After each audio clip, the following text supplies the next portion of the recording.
लोग पढ़ेंगे आधुनिक भारत से संबंधित टॉपिक ब्रिटिश नीतियाँ। पुस्तक poverty and the British rule in India किसके द्वारा लिखी गई? तो ये दादा भाई नौरोजी के द्वारा लिखी गई पुस्तक है। Poverty and un British rule in India पुस्तक के लेखक दादा भाई नौरोजी थे, जिनका प्रथम प्रकाशन 1901 में हुआ। वे 1906 में कलकत्ता कांग्रेस के अधिवेशन में स्वराज की मांग करने वाले तथा 1892 में लिबरल पार्टी के टिकट पर हाउस ऑफ कॉमन के लिए चुने जाने वाले प्रथम भारतीय थे। उन्हें 3 बार 1886, 1893 और 1906 में भारतीय राष्ट्रीय कांग्रेस का अध्यक्ष बनाया गया। तो ये अन्य उससे दादा भाई नौरोजी से संबंधित अन्य फैक्ट है जिसको ध्यान में रखेंगे। ब्रिटिश हाउस ऑफ कॉमन्स में सर्वप्रथम किस भारतीय ने आर्थिक निष्कासन सिद्धांत की घोषणा की?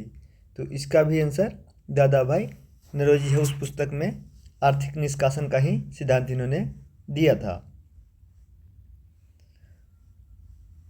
भारत में पहली बार किसने वार्षिक आय को अनुमानित किया? तो ये उसी किताब में, ये दादा भाई नौरोजी द्वारा अनुमानित किया था कि उस समय तत्कालीन समय में भारतीय का प्रति व्यक्ति आय कितना था।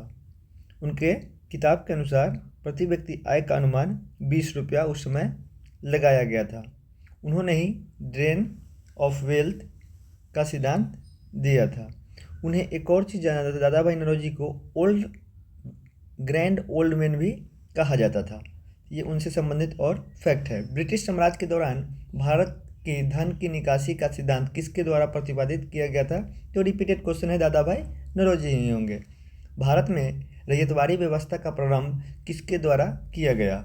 ये क्वेश्चन बार बार पूछा जाता है। ये अलेक्जेंडर रीड के द्वारा किया गया था। भारत में रैयतवाड़ी व्यवस्था का जो जन्मदाता था थॉमस मुनरो था और उसके साथ अलेक्जेंडर रीड भी थे।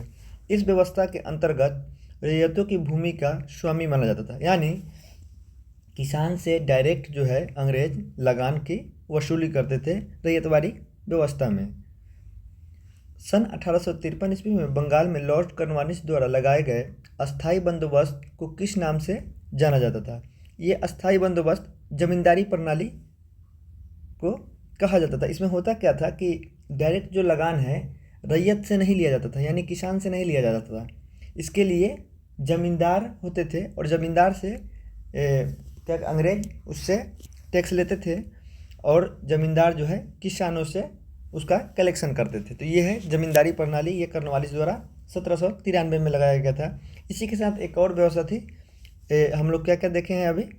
एक देखे हम लोग रैयतवाड़ी, एक होता था कॉर्नवालिस का अस्थायी बंदोबस्त, एक महलवाड़ी होता था जिसमें महल के माध्यम से, गांव के माध्यम से भी कलेक्शन होता था। वो आगे हम लोगों को देखने को मिल सकता है। इसको थोड़ा सा देख लेते हैं। लॉर्ड कॉर्नवालिस ने 1790 ईस्वी में 10 वर्षीय लगान व्यवस्था लागू किया। क्या था? 10 वर्ष तक जो लगान सेट कर दिया गया वही जमींदारों के माध्यम से वसूली की जाती थी। 1793 ईस्वी में इसे अस्थायी कर दिया गया था, में लगाया गया ये 1790 में, और उसको 93 में अस्थायी कर दिया गया कि 10 साल में इसका रिन्यूअल किया जाएगा। तब तक वही भू राजस्व की यह व्यवस्था को एक अन्य नाम भी है, इसको इस्तमदारी बंदोबस्त या अस्थायी बंदोबस्त के नाम से भी जाना जाता था। यह व्यवस्था जमींदारों को भूमि का स्वामी मानकर उन्हें लगान जमा करने हेतु अधिकृत किया गया, यानी भूमि का मालिक जमींदारों को बना दिया गया और जमींदार कहाँ से टैक्स वसूलेंगे? जो उस पर खेती कर रहा था उससे टैक्स का कलेक्शन करेंगे।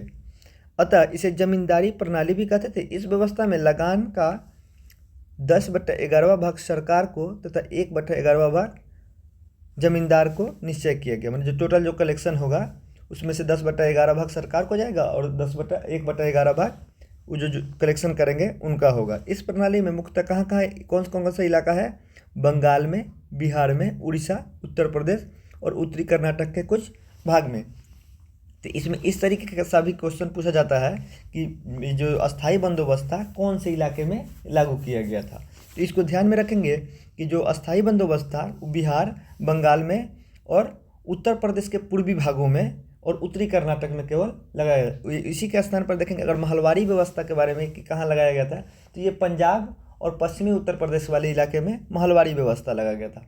और दूसरा क्या था हम लोग को, एक था हम लोग का रैयतवाड़ी व्यवस्था, तो ये मद्रास अभी का मान सकते हैं कि महाराष्ट्र उधर साउथ वाले इलाके में वो महलवाड़ी व्यवस्था, रैयतवाड़ी व्यवस्था लागू था। तो 3 चीज़ यहाँ से हम लोग ध्यान में रखेंगे, जो फैक्ट नहीं भी दिया है उसको भी हम लोग समझते चलेंगे। अब हम लोग को देखना है सामाजिक एवं धार्मिक सुधार। अब सामाजिक एवं धार्मिक सुधार जो ब्रिटिश काल में हुआ था उससे संबंधित कुछ प्रश्न हैं जो आगामी एग्जाम में हम लोग को फ़ायदा पहुँचाएगा, उसको हम लोग देखते चलते हैं। दीनबंधु सार्वजनिक सभा की स्थापना किसके द्वारा की गई? तो ये ज्योतिबा फुले के द्वारा की गई थी। दीनबंधु सार्वजनिक सभा की स्थापना ज्योतिबा फुले के द्वारा की गई थी। 1884 ईस्वी में ज्योतिबा फुले द्वारा दीनबंधु सार्वजनिक सभा की स्थापना की गई थी। इसका निर्माण महिला शिक्षा, विशेषकर पिछड़े वर्ग के महिलाओं की शिक्षा के लिए किया गया था। ज्योतिबा फुले महाराष्ट्र के एक समाज सुधारक थे। उन्होंने पुणे में लड़कियों के लिए भारत का पहला विद्यालय खोला तथा अछूतद्वार के लिए सत्य शोधक समाज की स्थापना की। उन्हें महात्मा की भी उपाधि प्रदान की गई है। ये अन्य फैक्ट थे जो ज्योतिबा फुले से संबंधित थे। दीनबंधु सार्वजनिक सभा, ज्योतिबा फुले और सत्य शोधक समाज की स्थापना ने इन्हीं के द्वारा किया गया था। ये कहाँ के थे? महाराष्ट्र के समाज सुधारक थे। बनारस हिंदू विश्वविद्यालय एक्ट 1915 में बनारस हिंदू विश्वविद्यालय की स्थापना का मार्ग प्रशस्त हुआ। इसके संस्थापक कौन थे? तो इसके संस्थापक जो थे मदन मोहन मालवीय जी थे। और इसका स्थापना कब हुआ? 1916 ईस्वी में। सत्य शोधक समाज की स्थापना किसके द्वारा की गई? तो ये ज्योतिबा फुले के द्वारा की गई, जो हम लोग ऊपर अभी देखे हैं। ज्योतिबा फुले ने वर्ष 1873 ईस्वी में पुणे में सत्य शोधक समाज की गठन किया ताकि महाराष्ट्र के निम्न वर्गों को समान सामाजिक एवं आर्थिक लाभ प्राप्त हो। ज्योतिबा फुले का जन्म अप्रैल 1827 ईस्वी में महाराष्ट्र में हुआ था। तृतीय रत्न, गुलामगिरी इनके प्रमुख प्रकाशित ग्रंथ है। तो गुलामगिरी के भी लेखक ज्योतिबा फुले थे और तृतीय रत्न के भी लेखक ज्योतिबा फुले ही थे। महाराष्ट्र के सामाजिक कार्यकर्ता विठ्ठलराव कृष्णाजी वाडेकर द्वारा इन्हें महात्मा की उपाधि दी गई। आगे की क्वेश्चन देखते हैं। पुनः वेदों की ओर लौटो को नारा किसने दिया? तो ये दयाराम सरस्वती ने दिया था। पुनः वेदों की ओर लौटो का नारा दयाराम सरस्वती द्वारा दिया गया। इनका जन्म 1824 ईस्वी में गुजरात के टकराना में हुआ था। स्वामी दयानंद सरस्वती के विचार उनकी प्रसिद्ध रचना सत्यार्थ प्रकाश में प्रकाशित हुए। तो यहाँ से ये भी ध्यान रखेंगे कि सत्यार्थ प्रकाश किसके द्वारा लिखी गई थी? तो ये दयानंद सरस्वती के द्वारा लिखी गई थी। इनके द्वारा आर्य समाज की स्थापना 1875 में मुंबई में की गई थी। आर्य समाज वैदिक धर्म के एक सुधार आंदोलन था। वैदिक धर्म को सुधारवादी आंदोलन के रूप में आर्य समाज की स्थापना की गई थी। 1873 ईस्वी में सिंह सभा आंदोलन किस राज्य में हुआ था? तो ये पंजाब में हुआ था। तो सिंह सभा जो था आंदोलन किस राज्य में हुआ था? तो पंजाब में हुआ था। कब हुआ था? तो 1873 में। सिख समुदाय में व्याप्त सामाजिक कुरीतियों को दूर करने हेतु पंजाब में सिंह सभा आंदोलन की शुरुआत की गई थी। क्यों हुई थी? तो सिख समुदाय में सामाजिक कुरीतियों को दूर करने के लिए सिंह सभा आंदोलन की शुरुआत की गई थी। इसके द्वारा पंजाब में अलग अलग क्षेत्रों में खालसा कॉलेज एवं विद्यालय खोलने की शुरुआत हुई। लेकिन इन संस्थाओं में शैक्षणिक गतिविधि के साथ साथ राजनीतिक गतिविधि भी शुरू होने लगी और ब्रिटिश सरकार ने इस आंदोलन को दबा दिया। निम्नलिखित में से किसने हिंदी भाषा को भारत की राष्ट्रभाषा के रूप में स्वीकार एवं पहली बार स्वराज शब्द का प्रयोग किया? तो स्वराज शब्द का पहली बार तो प्रयोग दयाराम सरस्वती ने किया था अपनी पुस्तक सत्यार्थ प्रकाश में, तथा हिंदी को राष्ट्रभाषा के रूप में स्वीकार किया था ये क्या? दयाराम सरस्वती जी। राजनीतिक रूप से स्वराज शब्द का पहला प्रयोग 1906 में कलकत्ता के कांग्रेस अधिवेशन में दादा भाई नौरोजी द्वारा किया गया था। मैंने इनके पुस्तक में दयाराम सरस्वती जी के सत्यार्थ प्रकाश पुस्तक में पहले किया गया था, लेकिन सार्वजनिक रूप से प्रथम बार प्रयोग 1906 के कलकत्ता अधिवेशन में किया गया था। भारतीय राष्ट्रीय कांग्रेस के लखनऊ अधिवेशन 1916 में बाल गंगाधर तिलक ने कहा था, स्वराज मेरा जन्मसिद्ध अधिकार है, इसे मैं लेकर रहूँगा। अब ये क्वेश्चन में स्टार लगा हुआ है, आप समझ सकते हैं कि इसका आंसर क्या होना चाहिए। कभी कभी इस तरीके के क्वेश्चन पूछे जाते हैं। प्रार्थना समाज के संस्थापक कौन थे? तो प्रार्थना समाज के संस्थापक, प्रार्थना समाज, ये भी स्टार लगा हुआ है, इसका एक्सप्लेनेशन देखते हैं। प्रार्थना समाज के संस्थापक 1867 ईस्वी में मुंबई में धार्मिक एवं सामाजिक सुधार के उद्देश्यों से डॉक्टर आत्माराम पांडुरंग द्वारा की गई थी, जबकि विकल्पों में इनका उल्लेख नहीं है। तो प्रार्थना समाज के संस्थापक कौन थे? डॉक्टर आत्माराम पांडुरंग थे, जिनका नाम इसमें नहीं है। आरसी भंडारकर एवं महादेव गोविंद रानाडे इस सभा के अन्य महत्वपूर्ण सदस्य थे। और कौन थे प्रार्थना समाज के अन्य संस्थापक माने जो जुड़े हुए थे? आरसी भंडारकर एवं गोविंद रानाडे थे अन्य सदस्य। जस्टिन महादेव गोविंद रानाडे पश्चिमी भारत में प्रार्थना समाज के सफलता के सूत्रधार थे। उन्होंने विधवा विवाह के बीच शिक्षा का भी प्रसार किया। तो यहाँ से हम लोग याद रखेंगे कि प्रार्थना समाज के संस्थापक आत्माराम पांडुरंग, अन्य सदस्य गोविंद रानाडे एंड भंडारकर भी थे।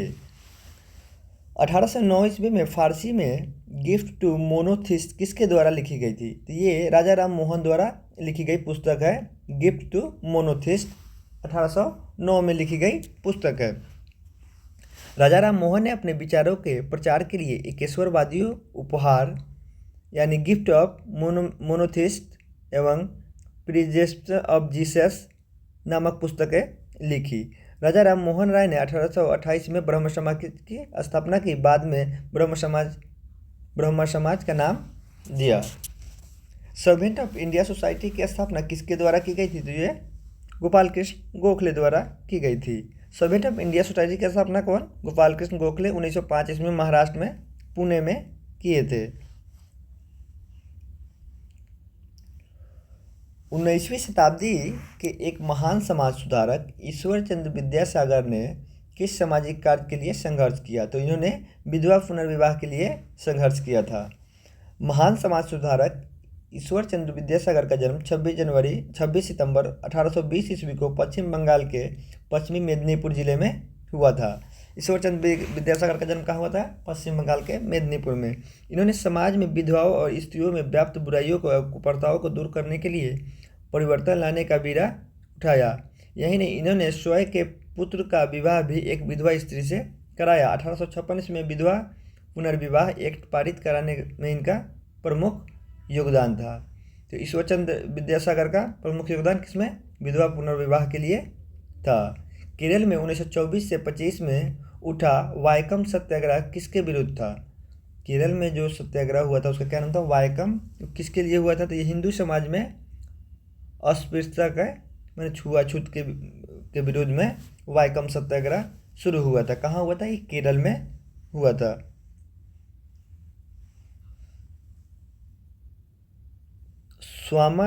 रामास्वामी नायकर ने 1924 में वायकम मंदिर में हरिजनों के प्रवेश को लेकर आत्मसम्मान आंदोलन चलाया। इसी आंदोलन के संस्थापक में कुदी आरसू ग्रंथ भी लिखी गई। ये अस्पृश्यता के खिलाफ स्वामी नायकर द्वारा चलाया गया ये आंदोलन था, जिसमें मंदिरों में हरिजनों को प्रवेश नहीं दिया जाता था। इसके विरोध में भारत में सती प्रथा के विरोध में आंदोलन का नेतृत्व किसने किया? तो उस समय राजा राम मोहन राय के द्वारा ये किया गया था। राजा राम मोहन राय संस्थापक थे। ये ब्रह्म समाज के संस्थापक थे। राजा राम मोहन राय संस्थापक क्या थी? ब्रह्म समाज। निम्न में से कौन सी प्रार्थना समाज की मांग नहीं थी? तो अस्पृश्यता इनके प्रार्थना समाज में नहीं थी। बाकी जो थी स्त्री शिक्षा, विधवा पुनर्विवाह, लड़के एवं लड़कियों की आयु में वृद्धि करना, ये क्या था? प्रार्थना समाज की मुख्य मांग थी। प्रार्थना समाज की स्थापना 1867 ईस्वी में मुंबई के आचार्य केशव चंद्र सेन की प्रेरणा से आत्माराम पांडुरंग द्वारा की गई थी। महादेव गोविंद रानाडे इसके संस्था में बाद में जुड़े और इसका मुख्य संचालक बने। इस संस्था का प्रमुख उद्देश्य जाति प्रथा का विरोध, स्त्री पुरुष विवाह की आयु में वृद्धि करना, विधवा विवाह और स्त्री शिक्षा को प्रोत्साहन देना इसका प्रमुख मांगे था। इसके संस्थापक कौन थे? केशव चंद्र की प्रेरणा से आत्माराम पांडु द्वारा किया गया था। इसमें रानाडे भी बाद में जुड़े हुए थे। बंकिम चंद्र चटर्जी ने अपने उपन्यास आनंद मठ में निम्नलिखित में से किस विद्रोह के लिए प्रसिद्ध किया? तो ये सन्यासी विद्रोह को प्रसिद्ध किया। सन्यासी विद्रोह कब हुआ था? 1773 ईस्वी में प्रारंभ हुआ और 1800 ईस्वी तक चला। यह विस्थापित किसानों एवं धार्मिक भिक्षुओं के नेतृत्व में आंदोलन चलाया गया। आनंद मठ सन्यासी विद्रोह का आधारित एक बंकिम चंद्र चटर्जी का ऐतिहासिक उपन्यास है जिसका नाम क्या है? आनंद मठ। स्वराज में राजवंश से अधिकार है और इसे मैं लेकर रहूंगा, यह कथन किसका है? तो यह कथन लोकमान्य तिलक का कथन है।